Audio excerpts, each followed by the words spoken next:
प्रश्नोत्तर के 26वें भाग को प्रारंभ करते हैं। एक साधक न्यायालय में वकील थे। उन्होंने महर्षि से प्रार्थना की कि वे न्यायालय में जिस तरह मुकदमा लड़ते हैं उसी तरह वे महर्षि से प्रश्न करना चाहते हैं। महर्षि ने इसके लिए सहमति दी। तब उस साधक ने पूछा कि महर्षि, आप किस आश्रम में हैं? तो महर्षि ने कहा, अति आश्रम में, जो चारों आश्रमों से परे है। वह क्या है महर्षि? यह सामान्यतया माने हुए चारों आश्रमों से परे है। क्या यह शास्त्र सम्मत है? हाँ, शास्त्रों में इसका वर्णन है। क्या आपके अतिरिक्त इस प्रकार के अन्य व्यक्ति भी हैं? हो सकते हैं। क्या कोई हुए हैं पहले? शुक, ऋषभ, जड़ भरत तथा दूसरे हुए हैं। महर्षि, आपने आरंभिक अवस्था में गृह तथा संपत्ति में आसक्ति न होने से घर को त्याग दिया था, किंतु यहाँ आश्रम में संपत्ति विद्यमान है। यह कैसे है? मैं इसकी इच्छा नहीं करता। संपत्ति मेरे ऊपर लाद दी गई है। मुझे न इससे राग है न द्वेष है। क्या यह आपको दी गई है? वह जो भी स्वामी हो उसे दी गई है, किंतु जगत में देह को ही स्वामी समझा जाता है। वह देह यह है। इस प्रकार इसका आश्रय मुझसे है। महर्षि, इस प्रकार की संपत्ति में आसक्ति फिर से उत्पन्न हुई, क्या ऐसा है? मुझे इससे द्वेष नहीं, मैंने केवल इतना ही कहा था। व्यवहारिक जीवन में यह वही बात है जो मैं कहता हूं। जिस प्रकार हम व्यावहारिक विषयों में रहते हैं एवं आचरण करते हैं, वैसे ही। महर्षि, क्या आप उपदेश देते हैं? क्या आपने कभी ऐसा किया है? आने वाले लोग प्रश्न पूछते हैं। मैं जितना जानता हूं उतना समाधान करता हूं। वे मेरे शब्दों को जैसा चाहें वैसा समझ लें। क्या यह उपदेश है महर्षि? दूसरे इसे किस प्रकार लेते हैं मैं यह कैसे कह सकता हूं? क्या आपके शिष्य हैं?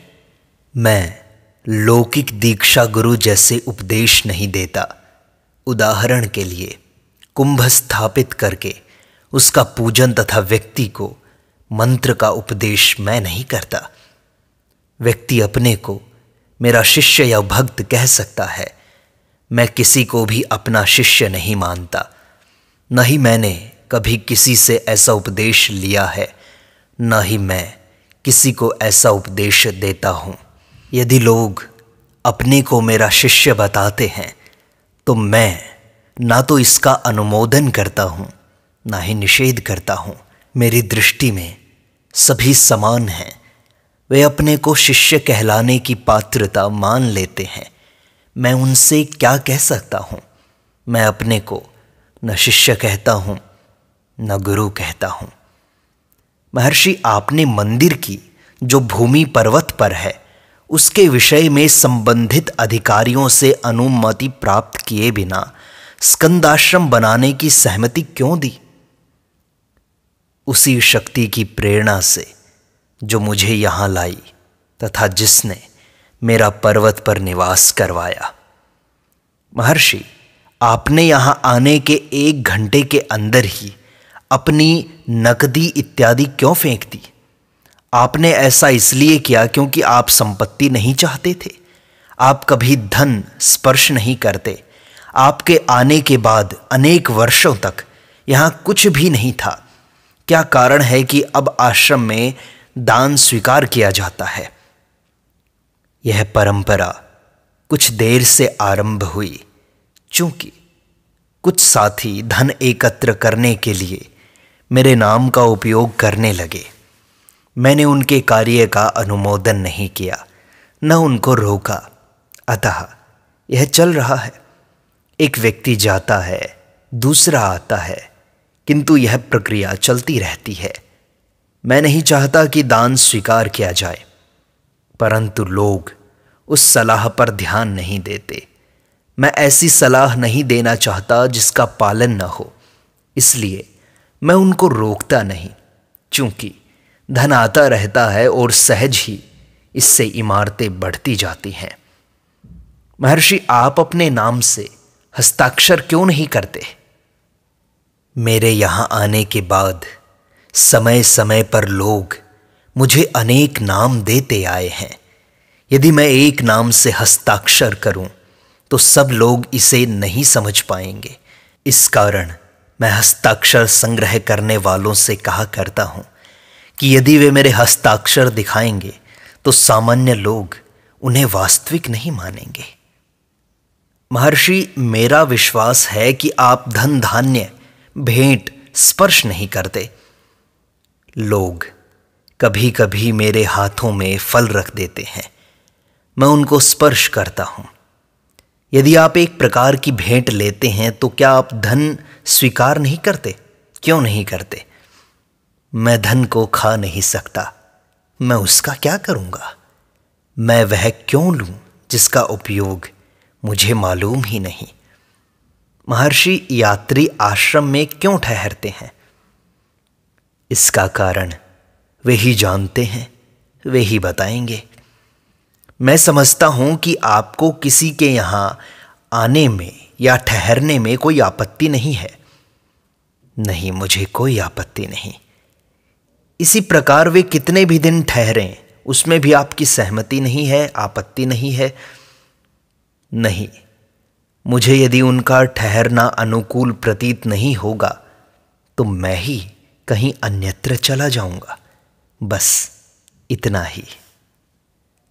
महर्षि, क्या आपको इस वकालत से थकान तो नहीं हुई? मैंने अपने मन से कोई काम नहीं लिया, अतः कोई थकान नहीं हुई। वे मुझसे 1000 प्रश्न पूछें, 1000 दिन पूछें, मुझे कोई चिंता नहीं। महर्षि, क्या तांत्रिक साधना से आत्म साक्षात्कार हो सकता है? हां, हो सकता है। तंत्र में सबसे उत्तम आराधना कौन सी है? यह तो साधक के स्वभाव पर निर्भर है। महर्षि, आत्म साक्षात्कार कराने में कुंडलिनी का क्या महत्व है? तुम्हारा जहां भी लक्ष्य है वहीं से कुंडलिनी उदय होती है। कुंडलिनी प्राण शक्ति है। महर्षि, ऐसा कहा जाता है कि विभिन्न देवता विभिन्न चक्रों में रहते हैं। क्या साधना की अवस्था में उनके दर्शन होते हैं? यदि साधक की इच्छा हो तो दर्शन हो सकते हैं। क्या समाधि के द्वारा आत्म साक्षात्कार के मार्ग पर जाते हैं? वे एक दूसरे के पर्यायवाची हैं। ऐसा कहा जाता है महर्षि कि गुरु स्वयं अपनी कुछ शक्ति अपने शिष्य में संचार करके उसे आत्म साक्षात्कार करा सकते हैं। क्या यह सत्य है? हां, गुरु आत्म साक्षात्कार नहीं कराता, वह केवल उसकी बाधाओं को दूर कर देता है। आत्मा तो नित्य साक्षात्कार ही है। क्या आत्म साक्षात्कार हेतु गुरु अनिवार्य है?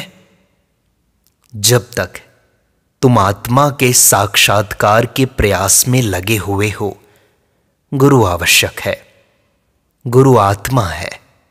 गुरु को पूर्ण आत्मा मानो तथा अपने आप को व्यक्ति मानो। द्वैत की इस भावना का लोप होना ही अज्ञान का दूर होना है। जब तक तुम द्वैत में हो तो तुम्हारे अंदर इस भावना को दृढ़ होता देखोगे। तब तक तुम्हें गुरु की आवश्यकता पड़ती रहेगी। चूंकि तुमने अपने आप को देह मान लिया है, इसलिए तुम गुरु को भी कोई देहधारी जीव ही मानोगे। न तुम देह हो, न तुम्हारे गुरु देह हैं। तुम आत्मा हो तथा गुरु भी वही है जिसे तुम आत्म साक्षात्कार कहते हो। उसके द्वारा यह ज्ञान प्राप्त होता है।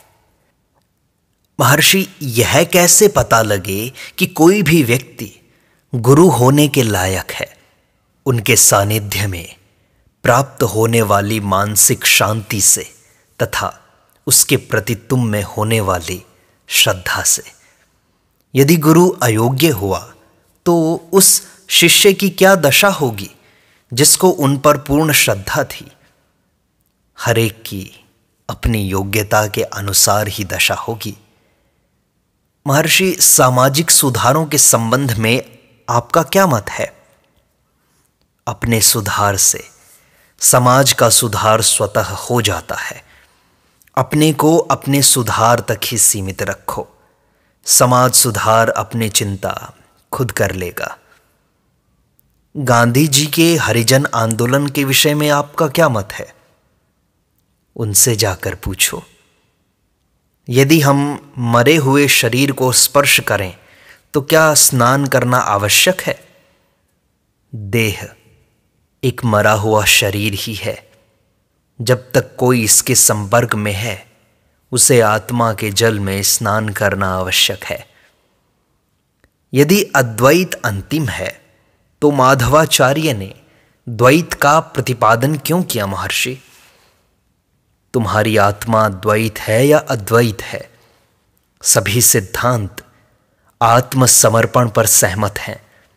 पहले आत्मसमर्पण प्राप्त कर लो, तब फिर किसका मत ठीक है, कौन गलत है, इसके निर्णय के लिए पर्याप्त समय रहेगा तुम्हारे पास। महर्षि, जनता को सही मार्ग पर लाने के लिए आप उन्हें उपदेश क्यों नहीं देते? तुमने अपने आप पहले ही यह निश्चय कर लिया है कि मैं उपदेश नहीं देता। क्या तुम जानते हो कि मैं कौन हूं और उपदेश देना क्या है? महर्षि, क्या ब्राह्मणों में विधवाओं के केश कटा देना निर्दयता नहीं है? देखो, यह प्रश्न धर्मशास्त्रियों अथवा सुधारकों से पूछो। पहले स्वयं का सुधार करो, इसके बाद ही हमें दूसरों की ओर ध्यान देना चाहिए। महर्षि, व्यक्ति संग के दोष से कैसे मुक्त हो सकता है? सत्संग के द्वारा। सत्संग का अर्थ है सत का संग। सत केवल आत्मा है। अभी आत्मा को सत न जानने के कारण ही उन ज्ञानियों के संग की आवश्यकता है जिन्होंने ऐसा जान लिया है। यही सत्संग है, परिणाम है अंतर्मुखता। तभी सत प्रकट होता है। संग किसके लिए है? दोष किसके लिए है? महर्षि, आत्मा के लिए है? नहीं, आत्मा शुद्ध है, अप्रभावित है। दोष केवल अहंकार को ही प्रभावित करते हैं। महर्षि, क्या आत्मा देह बिना रह सकता है? थोड़े समय के बाद ऐसा ही होगा। गहन नींद में आत्मा बिना शरीर के है, अभी भी वह ऐसा ही है। महर्षि, क्या सन्यासी संसार के बीच में रह सकता है? जब तक कोई अपने आप को सन्यासी मानता है वह सन्यासी नहीं है। जब तक व्यक्ति संसार का विचार नहीं करता वह संसारी नहीं है, अपितु वह सन्यासी है। महर्षि, श्रीमद् भगवद गीता में कहा है, आत्मा का साक्षात्कार शुद्ध बुद्धि द्वारा तथा गुरु सेवा द्वारा एवं खोज से करो। इनका सामंजस्य किस प्रकार संभव है? ईश्वरो गुरुरात्मा इति। ईश्वर, गुरु तथा आत्मा एक ही हैं। जब तक तुम में द्वैत का भाव रहता है तब तक तुम गुरु को पृथक मानकर उसकी खोज करते हो। तथापि वह तुम्हें सत्य का बोध देते हैं और तुमको अंतर्दृष्टि प्राप्त होती है। महर्षि, कृपया करके इस पर प्रकाश डालने की कृपा करें। मैं अकेला हूँ, मेरा कोई नहीं है, मैं किसी दूसरे का नहीं हूँ, मैं ऐसा कोई नहीं देखता जिसका मैं हूँ, मेरा कोई नहीं है। यह श्लोक अनेक शास्त्रों तथा पवित्र ग्रंथों में पाया जाता है, जैसे कि श्रीमद् भागवत, महाभारत इत्यादि। आत्म साक्षात्कार के 11 अध्याय का भी यही भाव है। अहम, मैं, केवल एक है। अहंकार भिन्न भिन्न है, वे केवल एक आत्मा में हैं। आत्मा अहंकारों से प्रभावित नहीं है। मैं केवल एक है, मैं ही सत्य है।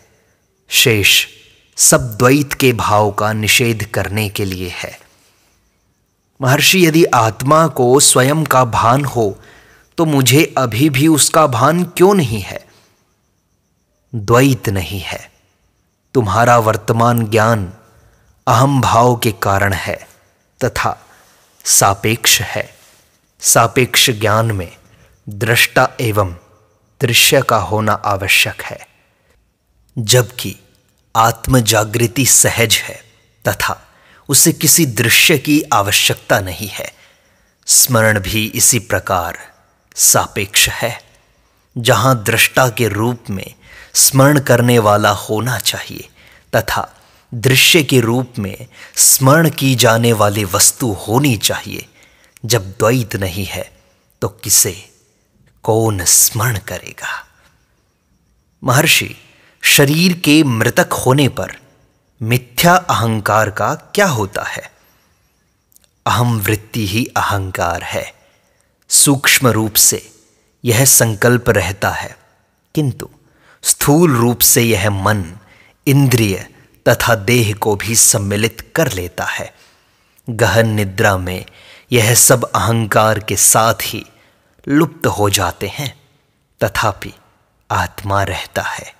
मृत्यु में भी ऐसा ही होगा।